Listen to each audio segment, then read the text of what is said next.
श्रीराम मु बेणुधर महंत चिंगड़ीपाल ग्राम पंचायत सभापति घर बेणागाड़िया जो आमर क्रोम नगर महोत्सव जड़े सक्रिय सभ्य आज आम 2-4 दिन पूर्व शुणापी पाइलु गोटे बाइट देखुचु जे वर्तमान क्रोम नगर महोत्सव परिप्रेक्षी कहुचे कुचक्री कौटू अन्य जगार आमको महोत्सव कर सुजोग वंचित करुँच तार प्रतिक्रिया मुझे वर्तमान नुआ सरकार सरकार जनप्रतिनिधि आमर निर्देश क्रमे आमर क्रोमनगर महोत्सव आयोजन होगा जाऊँगी आगामी 10, 11, 12 3 दिन धरी आमर यही अंचल आमर जो आदिवासी अशित अंचल आमर सबरो संप्रदाय सांताल संप्रदाय मुंडा संप्रदाय जुआंग जनजाति एवं महांत संप्रदाय एवं साधारण वर्गर लोक ये बसवास कर आमर पारंपरिक नृत्य गीत आमर भाषा आमर देश परिपाटी आमर खाद्यपेय ये सबू को लोकलोचन को आने वर्तमान गोटे प्रयास जारी महोत्सव माध्यम ये महोत्सव लक्ष्य हूँ आमे आमर पारंपरिक युवक मानकर शिक्षार्थी मानकर कृषक मानकर विभिन्न सबु संप्रदाय लोक को एकत्रित करी आमर नृत्य गीत एवं पारंपरिक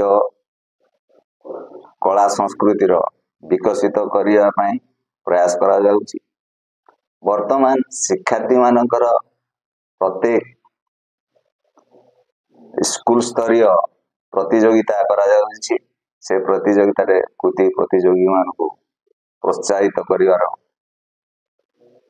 सुजोग रही एवं अन्य वरिष्ठ नागरिक अन्य क्षेत्र रे जो माने अंचल लोक माने वरिष्ठ नागरिक अच्छा दिग्दर्शन देखनी सम्मान कर प्रचेषा करा जो महोत्सव को सफल करने आम अंचल सबु वर्गर सबु जनसाधारण को मु अनुरोध करुच्ची से माने सक्रिय अंशग्रहण करंतु मूल्यवान मतामत दिंतु एवं या सफल करने दिगरे समस्त सहयोग कामना करी मु आज मोर वक्तव्य ये रखुची। धन्यवाद। पात्र रांसोल पंचायत सभापति किछि दिन तले आम गोटे बाइट देखा पाइलु जे किछि कुचक्री गोष्ठी गोटे भूल मंतव्य देउछन्ति लोक को विभ्रांतिकर परिस्थिति सृष्टि करने जोन एरिया रे बा पल्ली एरिया रे जनसाधारण मानक गोटे भूल मेसेज देवाई गोटे प्रेस मीट करी बाइट देइछन्ति। यह को दृढ़ भाव में निंदा करुच्ची। देखु एठारे मो बामपटे डाण पटे समस्त संप्रदाय लोक बस 12 प्रधानमंत्री प्रधान भी बस देहुरी संप्रदाय लोक मो बामपटे भी बस जड़े आदिवासी संप्रदाय लोक वयस्क लोक एठारे विगत दिन में एक महोत्सव पालन कर जोटा कि पल्ली एरिया आमर सोरिक युव महोत्सव ना नामित करते जोटा कि सबर लोक मान आगरे रखी ना को बिक्री करी पछरे निजर व्यक्तिगत स्वार्थ हासिल करने एवं निजर व्यक्तिगत स्वार्थ को चरितार्थ करने गोटे प्रयास थी।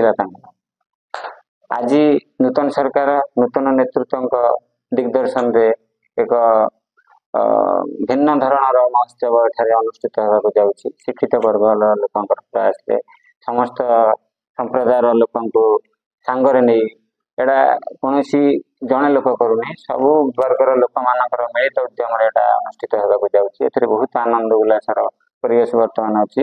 ଏରିଆର ସମସ୍ତ ଲୋକ ବର୍ତ୍ତମାନ ନୂତନ ଆଲୋକ ପଥରେ ଆଗେଇବାକୁ ହସ ହସ ମୁହଁରେ ଆଗେଇ ଆସିଛନ୍ତି ମହୋତ୍ସବଟିକୁ ପାଳନ କରିବା ପାଇଁ। କିଛି କୁଚକ୍ରୀ ଗୋଷ୍ଠୀ ତାଙ୍କର ନିଜର ବ୍ୟକ୍ତିଗତ ସ୍ୱାର୍ଥ ଚରିତାର୍ଥ କରିବା ପାଇଁ, ଏହାକୁ ଭଣ୍ଡୁର କରିବା ପାଇଁ ଗୋଟେ କୁଚିତ ମନୋଭାବ ନେଇ ଏହାକୁ ଗୋଟେ ନିଷ୍ଫଳନ କରିବା ପାଇଁ ଗୋଟେ ଷଡ଼ଯନ୍ତ୍ର କରିଛନ୍ତି ଏବଂ ଲୋକଙ୍କୁ ଭ୍ରମିତ କରିବା ପାଇଁ କିଛି ଦିନ ତଳେ ଗୋଟେ ପ୍ରେସ୍ ବାଇଟ୍ରେ କହିଛନ୍ତି ମୋର ଜଣେ ବଡ଼ ଭାଇ ସଦୃଶ, ଯୋଉଟାକି ଗୋଟେ ନିନ୍ଦନୀୟ କଥା। ଏକ ବର୍ଣ୍ଣାଢ୍ୟ କାର୍ଯ୍ୟକ୍ରମ ଅନୁଷ୍ଠିତ ହେବାକୁ ଯାଉଛି ଏବଂ ଆମର ଏଠି ଲୋକ କଳା ଯାହା ଅଛି, ଖାଦ୍ୟପେୟ, ବସ୍ତ୍ର ପୋଷାକ, ଆଦିବାସୀ ସମ୍ପ୍ରଦାୟର ଲୋକମାନଙ୍କୁ ଆମର ବିଶ୍ୱ ପରିବାରରେ ପରିଚିତ କରିବା ପାଇଁ ଗୋଟେ ମଞ୍ଚ ପ୍ରଦାନ କରାଯାଉଛି ଏବଂ ସେଥିରେ ସମସ୍ତ ବର୍ଗର ଲୋକମାନେ ଅଂଶଗ୍ରହଣ କରିବାକୁ ଯାଉଛନ୍ତି। କିନ୍ତୁ ଭ୍ରମିତ କରିବା ପାଇଁ ଲୋକମାନେ କିଛି ଲୋକମାନଙ୍କୁ ଭୁଲ ମେସେଜ ଦେଉଛନ୍ତି, ଯୋଉଟାକି ଏହାକୁ ଆମେ ଦୃଢ଼ ନିନ୍ଦା କରୁଛୁ। ଆଉ ଏଠି ଆଗାମୀ ଦିନରେ ବହୁତ ଖୁସିର ମାହୋଲ ସୃଷ୍ଟି ହେବ। ଲୋକମାନେ ବହୁତ ଆନନ୍ଦିତ ଅଛନ୍ତି ଏବଂ ଉପଭୋଗ କରିବା ପାଇଁ ଅନେଇ ବସିଛନ୍ତି। ମୋ ନାମ ମହେଶ୍ୱର ଦେହୁରୀ, ଗ୍ରାମ ଓଡାପାଳ, ଚିଙ୍ଗୁଡିପାଳ ଗ୍ରାମ ପଞ୍ଚାୟତର ଆଡଭାଇଜର ମୁଁ ଅଛି। ଆଜି ଆମର ଯୋଉ କୁରୁମ ଜୋନର